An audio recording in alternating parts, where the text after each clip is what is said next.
खबर बिहार देख रहे हैं आप। नमस्कार, आपके साथ हूं मैं मीनाक्षी। आइए बुलेटिन की शुरुआत करते हैं।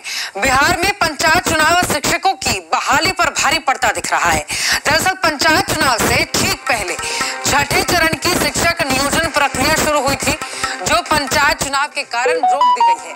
22 अक्टूबर को शिक्षा विभाग ने अधिसूचना जारी कर इसकी जानकारी दी। बताते चलें कि इससे पहले शिक्षा विभाग ने पंचायत चुनाव का असर शिक्षक नियोजन पर नहीं पड़ने का आश्वासन भी दिया था, लेकिन सवाल अब ये उठता है कि आखिर 1,20,000 पदों पर योग्य अभ्यर्थी कब तक बहाल होंगे, नियोजन कब खत्म होगा और शिक्षकों की बहाली हो पाएगी या नहीं, इस पर भी संशय लगातार बरकरार है। तो शिक्षा विभाग ने अधिसूचना जारी करके किस बात की जानकारी दी थी। 22 अक्टूबर को शिक्षा विभाग की ओर से एक नोटिफिकेशन जारी किया गया था, जिसमें बताया गया था कि पंचायत चुनाव के कारण ये प्रक्रिया बाधित हो रही है, जिसे अब चुनाव के बाद पूरा किया जाएगा। दर की ठोकरों खाने के पश्चात हम 38,000 अभ्यर्थी को अभी तक ना तो नियुक्ति पत्र मिला है, न विद्यालय आवंटन हुआ है। काउंसलिंग हुए विगत 2-3 महीने हो गए, जिनका काउंसलिंग नहीं हुआ उनका काउंसलिंग नहीं हुआ है। तो हम शिक्षा मंत्री से यही चाहेंगे कि हमारी नियुक्ति की प्रक्रिया को जल्द पूर्ण किया जाए। 2.5 साल से लगभग 2.5 साल से ज़्यादा हो गया है और अभी तक ये प्रक्रिया पूरी नहीं की गई है। हमेशा ये आता है, डिमांड तो आता ही है कि जैसे आप पूछ रहे हैं वैसे शिक्षक और बच्चे का अनुपात पूछा जाता है। हम लोग हमेशा लिख के देते हैं कि 4-5 शिक्षकों की मुझे मिनिमम आवश्यकता है, लेकिन फिर उसके बाद तो कुछ होता नहीं। सरकार के पास तो टोटल रिकॉर्ड है ही, वो तो सब देख रही है कहाँ पर कितने टीचर इंगेज हैं, कितने का पद स्थापित किया गया। ऐसी जानकारी मिलती है कि आप लोग हर महीने सरकार को भेजते हैं, हर महीना आप लोगों से मांगा जाता है, ये मांगा जाता है कि आप लोग भी भेजते हैं क्या? हाँ, भेजते हैं। बिहार में छठे दौर के शिक्षक नियोजन प्रक्रिया को शुरू हुए 2 साल से ज्यादा का समय बीत चुका है। एक बार फिर से पंचायत चुनाव के कारण शिक्षक नियोजन को कुछ दिनों के लिए रोक दिया गया है। हालांकि ये वही शिक्षा विभाग है जिसने ये कहा था कि पंचायत चुनाव का शिक्षक नियोजन पर कोई असर नहीं पड़ेगा। कैमरा पर्सन ध्यानात ओझा के साथ प्रीतम कुमार, जी मीडिया, पटना। और चलिए सीधे चलते हैं, रितेश हमारे साथ, हमारे संवाददाता जुड़ गए हैं जानकारी के साथ। रितेश, तमाम आश्वासन के बावजूद भी पंचायत चुनाव का असर शिक्षकों के नियोजन पर पड़ा है और शिक्षक इसे लेकर नाराज भी हैं।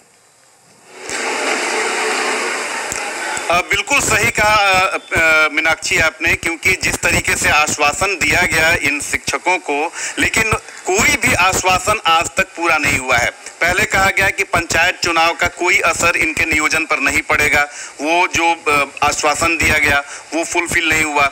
इसके अलावा शिक्षा मंत्री ने ये कहा था कि दीपावली से पहले जो भी ये जो शिक्षक हैं इनकी सारी जो डिमांड्स हैं वो पूरी हो जाएगी। एक तरह से पर्क देने की बात कही, गिफ्ट देने की बात कही थी, लेकिन निकट भविष्य में जो शिक्षकों की नियोजन है या जो नियुक्ति है वो पूरी होती हुई दिखाई नहीं दे पा रही है। तो जाहिर सी बात है कि शिक्षा विभाग के आश्वासन पर, उनके दावों पर बड़ा सवाल उठ रहा है। और जितने भी शिक्षक हैं जो इस इंतजार में है कि कब उन्हें नियुक्ति पत्र मिले, फिर कब वो नौकरी शुरू करेंगे, अब कहीं ना कहीं वो अपने आप को ठगा हुआ महसूस कर रहे हैं, कहीं ना कहीं हताशा और निराशा में है। तो कुछ जो शिक्षक हैं जो बनने की प्रक्रिया में है वो हमारे साथ मौजूद है, सीधे उन्हीं से बात करते हैं। ये बताइए कि 94,000 सीटों पर वैकेंसी निकली, 38,000 की काउंसलिंग हो गई, लेकिन अब दिक्कत क्या हो रही है, क्या परेशानी हो रही है? परेशानी है कि शिक्षा मंत्री बार-बार जो है आश्वासन देते हैं और हम लोगों की नियुक्ति प्रक्रिया पूर्ण नहीं। 38,000 हम चयनितों को नियुक्ति पत्र नहीं मिल रहा है। तो एक जावेद साहब का शेर है कि ये तसल्ली है कि है नासाज शब्द, मैं अकेला ही नहीं बर्बाद शब्द, तलखियां क्यों ना हो असरार में, तलखियां क्यों ना हो असरार में, इन पर जो गुजरी है इनको है याद सब। अर्थात इसके माध्यम से शिक्षा मंत्री से यही कहना चाह रहे हैं कि हमारी दर्द को समझिए, हम 38,000 को नियुक्ति पत्र दीजिए और जल्द दीजिए।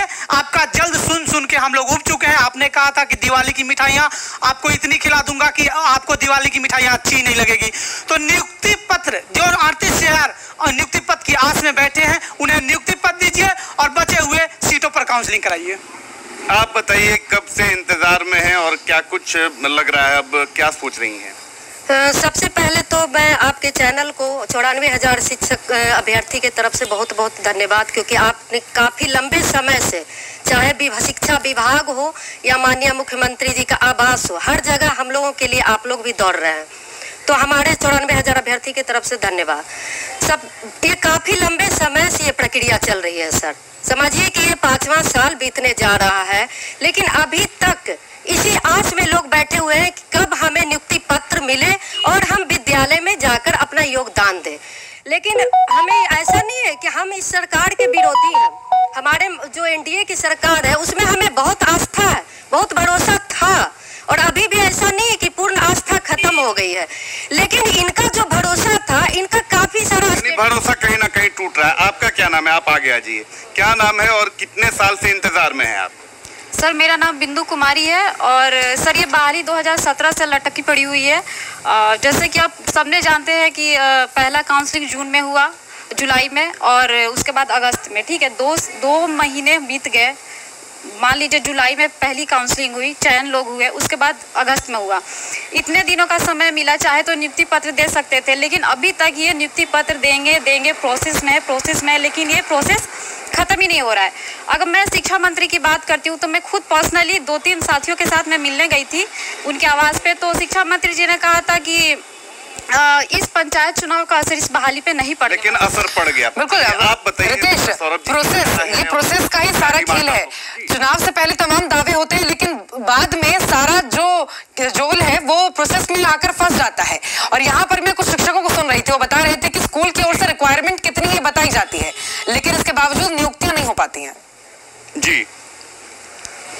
और मीनाक्षी, सबसे हैरानी वाली बात यह है कि जितने भी ओरिजिनल डॉक्यूमेंट्स हैं, ये जो भी हमारे साथ जो शिक्षक मौजूद हैं, इनके ओरिजिनल डॉक्यूमेंट जमा कर लिए गए हैं, लिहाजा अब ये प्राइवेट जॉब में भी नहीं जा सकते हैं। इसके अलावा ट्यूशन देने पर भी पाबंदी है। तो कैसे इनका घर खर्च चल रहा है, कैसे इनका खर्च चल रहा है? हमने इनसे बात की, काफी परेशानी में चल रहे हैं। ये बताइए कि पंचायत चुनाव चलिए दिसंबर में खत्म हो जाएंगे, तो क्या उसके बाद क्या लग रहा है कि नियुक्ति हो जाएगी कि क्या फिर उसके बाद भी अधर में ही लटकेगा? पंचायत चुनाव का प्रोसेस तो अब आया है। अगर सरकार चाहती तो अगस्त महीने के बाद लगभग सितंबर में जाकर पंचायत चुनाव की अधिसूचना जारी हुई। उतने टाइम में सरकार काउंसलिंग की पूरी प्रक्रिया पूर्ण कर लेती और चयनित अभ्यर्थियों को नियुक्ति पत्र भी दे देती। लेकिन सरकार का ये जो रवैया है, जबकि 3.25 लाख शिक्षकों के पद रिक्त हैं, शिक्षा मंत्री खुद बोलते हैं विधानसभा में कि 3.25 लाख शिक्षकों के पद रिक्त हैं, अब मात्र 94,000 बहाली कर रहे थे, उसमें भी मात्र 38,000 का सिलेक्शन हुआ। और सिलेक्टेड अभ्यर्थियों का ओरिजिनल डॉक्यूमेंट्स आप जमा कर लेते हैं। ओरिजिनल डॉक्यूमेंट जमा करने के बाद आपको थोड़ा सा भी लिहाज नहीं, उन अभ्यर्थियों का थोड़ा सा भी उस पर ध्यान नहीं आ रहा है कि वो अब कहीं के नहीं रहे, ना घर के ना घाट के हैं। जहाँ पे वो जॉब कर रहे थे वहां से वो रिजाइन करके अपना डॉक्यूमेंट्स लेकर आपके पास जमा कर दिए। बिल्कुल रितेश, दोनों तरफ से कहीं ना कहीं देखा जाए कि मुश्किल इनके सामने खड़ी हो गई है। एक तरफ नियुक्ति की बात कही जा रही है, इनके डॉक्यूमेंट्स लिए गए हैं, लेकिन अभी तक नियुक्तियां नहीं हो पाई हैं। बहुत शुक्रिया रितेश आपका हमारे साथ जुड़ने के लिए, तमाम जानकारी